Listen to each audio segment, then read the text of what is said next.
Introducing Silverstone's SilverCath 1000 series of catheter tip forming equipment.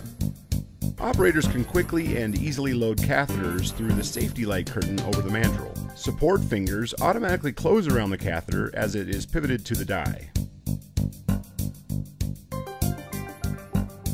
The preheated die is lowered over the catheter, forming the catheter tip under controlled heat and force values. Vacuum removes catheter debris. Cooling air blows across the die. The completed tip catheter is presented to the operator.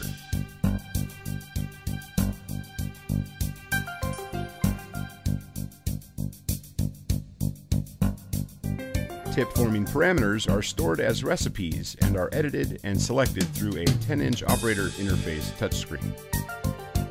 Current process parameters and machine status are also displayed. The machine is compact, conserving valuable factory floor space. Silverstone's SilverCath series will increase your catheter tip forming productivity, throughput, and repeatability.